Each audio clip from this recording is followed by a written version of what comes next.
Security is tight around the Twin Peaks, where 9 bikers were killed and 18 wounded, many of them shooting at each other. Waco police acknowledged their officers did open fire during the gang battle.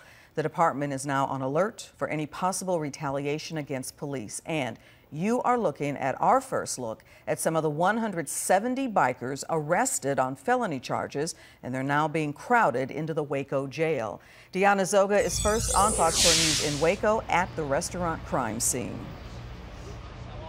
Well, Clarice, police are still working this crime scene right now, gathering and logging all the evidence. You mentioned a threat to police. The officers here say they are aware of a potential threat to police, but Waco police say they have every asset at their disposal to keep guard here. When we woke up this morning, we didn't know if we'd be allowed to come in here. At the Central Texas Marketplace, police snipers stood watch on rooftops, closed a nearby interstate off-ramp, and checked IDs, trying to take every precaution as crime scene detectives continued to mark and collect evidence, believing the threat was not yet over. There was a green light put out on law enforcement, is our understanding from last night. We're aware of that threat, and we have the appropriate response if we have to face that. 9 miles away, police cars blocked every entrance of the county jail, where Waco police say around 170 people are facing a specific charge called engaging in organized crime related to a capital murder event. All 9 of the dead were found just outside the Twin Peaks restaurant on Sunday. Police say the dead were members of 2 known biker gangs. This is a criminal element that came in here yesterday and killed people.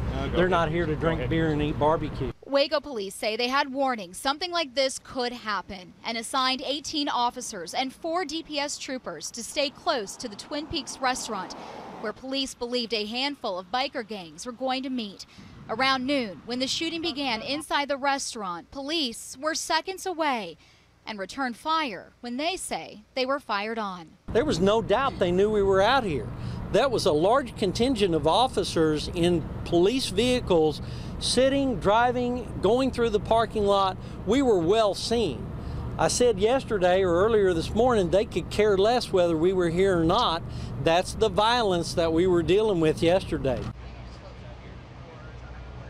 So police have described this scene where they had people that they believe were gang members shooting at them, police shooting back at them. It is not clear yet if the 18 who were injured, if the 9 who were killed were shot by police. That is all part of the investigation at this point. Clarice. Deanna, what about Twin Peaks? Because we heard police say the restaurant knew about the potential for problems, but didn't cooperate with officers. Well, Waco police say they are standing by those statements that they began making yesterday shortly after the shooting, saying that local management here at Twin Peaks knew that there was potential for a problem but did not cooperate with police. The TABC has suspended its liquor license for 7 days here. That may be a moot point, though, because the corporate office is now announcing that it may suspend the franchise license here. So this restaurant itself faces an uncertain future. Clarice. Deanna Zoga live in Waco. Thank you. A North Texas professor has studied biker gangs for more than a decade and says they've exploded over the years, becoming more and more violent. Fox 4's Dion Anglin has been talking to Dr. James Quinn. Dr. Quinn has devoted a good deal of his academic career analyzing the history and behavior of biker clubs. He's published works that have appeared in academic journals detailing their struggle for dominance. The UNT professor, James Quinn, says tension has been building among the biker factions for about 15 years.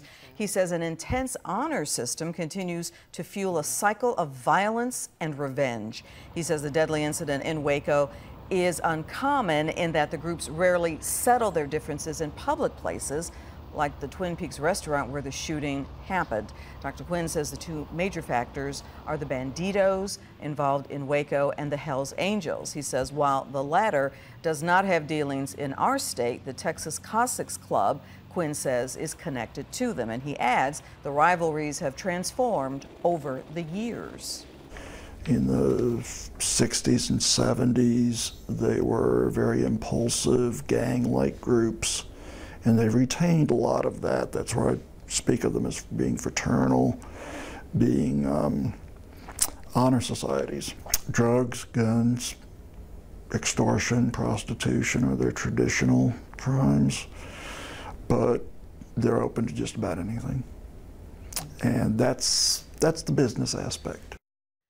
And Dr. Quinn believes the Waco incident sets a record for the highest number of bikers killed in a single incident in the United States.